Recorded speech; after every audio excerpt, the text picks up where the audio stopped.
ஓம் சாய்ராம். என் செல்ல குழந்தையே, இன்று உனக்கான சத்தியவாக்கை உன்னிடம் சேர்க்கவே நான் உன் வாசல் தேடி வந்துள்ளேன்.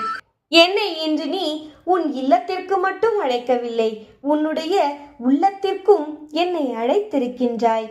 இனி கவலை வேண்டாம். என் அன்பு குழந்தைக்கு இனி எல்லாம் நன்மையாகவே அமையும். உன் உள்ளம் நோகும்படி இனி எந்த ஒரு நிகழ்வும் செயல்வும் நடைபெறாது. நீ தைரியமாக இருக்கலாம். நீ இதுவரை 2 நாட்களாக மனம் உருகி உருகி வேண்டி கேட்ட உன் கோரிக்கைகளை நான் நிச்சயம் நிறைவேற்றவே இன்று உன் கண்முன் தோன்றி உன் இல்லம் தேடி வந்துள்ளேன். என் செல்லமே, இன்று நான் உன்னை தேர்வு செய்துள்ளேன். இது உனக்கான சத்தியவாக்கு. ஆம் என் தங்கமே, நான் கூறுவதை இன்முகத்தோடும் நம்பிக்கையோடும் இறுதி வரை கேள். நிச்சயம் உனது வேண்டுதல்கள் அனைத்தும் நிறைவு பெறும். என் பிள்ளையே, எனக்கு நன்றாகவே தெரியும் இன்று நீ எத்தனை தடைகளையும் பிரச்சனைகளையும் தோல்விகளையும் சவால்களையும் எதிர்கொண்டு போராடி என் வாழ்க்கை இதை கேட்கும் தருணத்திலாவது நல்லபடியாக ஒரு நல்வழி பிறந்து மாறிவிடாதா என்று ஏங்கி இதை கேட்கும் உன் மனது எனக்கு புரிகிறது. என் செல்லமே, நீ கேட்பதும் என் காதுக்குள் ஒலிக்கிறது. கவலை வேண்டாம். உன் பிரச்சனைகள் அனைத்திற்கும் முற்றுப்புள்ளி வைக்கும் நேரம் வந்துவிட்டது. ஆம், உனக்கு நல்ல காலம் பிறந்துவிட்டது. என்னை நம்பியோரை நான் என்றும் கைவிட மாட்டேன். இனி தருவதற்கு நானும் பெறுவதற்கு நீயும் தயாராக இருக்கின்றோம். ஆனால் உன் நிலையற்ற மனது மட்டும் அவ்வப்போது குழப்பத்தில் மூழ்கி விடுகிறது. என்னிடம் இருந்து பலனை பெறலாம் என்று யாரும் விலக்கி சொல்லாமலேயே உனக்கு விளங்குமல்லவா? அப்படியெனில் உன் மனதை அடக்கு. அதை ஒருநிலைப்படுத்தி இன்று முழுவதுமாக அதை என் மீது திருப்பு. நான் என்னுடைய லீலைகளை அளிக்கும் அந்த அனுபவத்தை நீயே நிச்சயம் உணர்ந்து பார்த்தும் விடுவாய். ஆகையால் நீ எதற்கு கவலைப்படுகிறாய்? உனக்கே தெரியும். உன் நம்பிக்கையின் உருவான உன் சாயப்பா உன் வேண்டுதல் அனைத்தையும் தாமதமானாலும் நிச்சயம் நிறைவேற்றி விடுவேன் என்று. ஆகையால் இனி உன் எல்லா சூழ்நிலைகளிலும் நான் துணை நிற்பேன். ஆனாலும் உனக்கு அடிக்கடி இந்த குழப்ப நிலை வந்து விடுகிறது. உன் உச்ச முதல் உன் கால் வரை கவசமாக நான் காத்திருக்கிறேன் தங்கமே.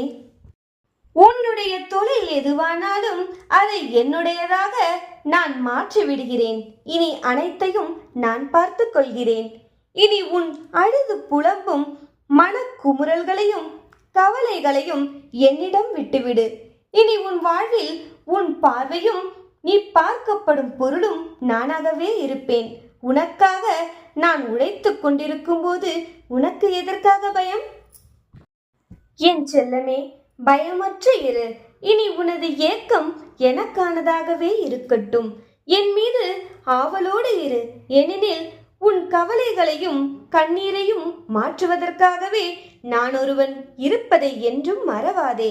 நான் என்றும் உன்னோடு இருப்பதை உணர்ந்து கொள். ஆம் என் அன்பு பிள்ளையே, ஆத்மார்த்தமான அன்பு எங்குண்டோ அங்கு நான் இருக்கின்றேன். நீ நம்பிக்கையோடு என்னோடு பிரவேசி.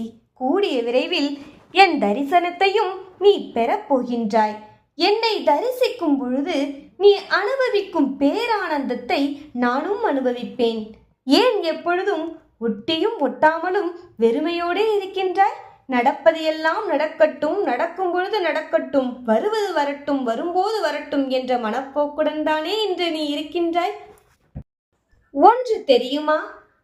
ஒரு முறை மழையாக விழுந்த நீர் மீண்டும் மேகம் சேர்ந்து பூமிக்கு மழையாக வர உள்ளது. என் செல்லமே, அப்படித்தான் இந்த வாழ்க்கையும். ஒரு முறை நடந்த நிகழ்வு இனி எப்பொழுதும் நடக்காது என்று யாராலும் கூற முடியாது. அதே போன்றுதான் திரும்ப திரும்ப நடக்கும் என்பதிலும் எந்த ஒரு உறுதியும் இல்லை. ஆனால் இந்த சாயின் பிள்ளையான உனக்கு எதுவும் நடந்துவிடும் அளவிற்கு நான் விடுவது இல்லை. ஆம், உன் மனம் கலங்கும் அளவிற்கு எந்த ஒரு நிகழ்வும் நடந்து விடாது. தைரியமாக இரு. நான் என்னை விரும்பும் பக்தர்களின் இருதயத்தில் வாசம் செய்பவேன் என்று அடிக்கடி கூறியுள்ளேன். இன்னுமா உன்னால் உணர முடியவில்லை? உன்னுடைய ஒவ்வொரு அசைவிற்கும் மூலாதாரமாக இருப்பவன் நான். உன்னையும் உன் மனதில் ஓடும் எண்ணங்களையும் என்னால் உணர முடியாதா என்ன? நீ எடுத்து வைக்கும் ஒவ்வொரு அடியும் என் அனுமதி இல்லாமல் முடியாது. நீயே நினைத்தாலும் உன்னாலும் தீர்ங்கிழைக்க முடியாது. ஏனென்றால் நீ எப்பொழுதோ என் கட்டுப்பாட்டிற்குள் வந்த என் அன்பு பிள்ளை. அப்படிப்பட்ட உன்னை இனி எதற்கும் ஏங்கி தவிக்க விட மாட்டேன். நிதானமாக இரு. ஒரு நிமிடம் கண்மூடி என்னை நினைத்துப் பார். சகலமும் உனக்கு புரிய வரும். உன் குழப்பங்களும் தீரும். நீ இப்பொழுது மேற்கொண்டிருக்கும் செயல் என்னால் ஆசீர்வதிக்கப்பட்டது. இனி நீ மேலும் உயர்ந்து உன் வாழ்வின் உச்சத்தை அடைவாய். ஆம், நீ என்னால் கோபுரத்தில் உட்கார வைக்கப்படுவாய். என் கண்மணியே, அந்த நாளுக்காக பணிவாக காத்திரு. இந்த சாய் பிள்ளையான நீ விடும் ஒவ்வொரு சொட்டு கண்ணீருக்கும் பதிலுண்டு என்பதை புரிந்து கொள். உன் நிம்மதியில்லாத வாழ்க்கையை இன்பம் பொங்கும் வாழ்வாக நான் மாற்றிக் காட்டுவேன். நிம்மதி பெருமூச்சு விடு என் செல்லமே. உன் சாயிருக்க பயமேன். ஓம் சாய்ராம்.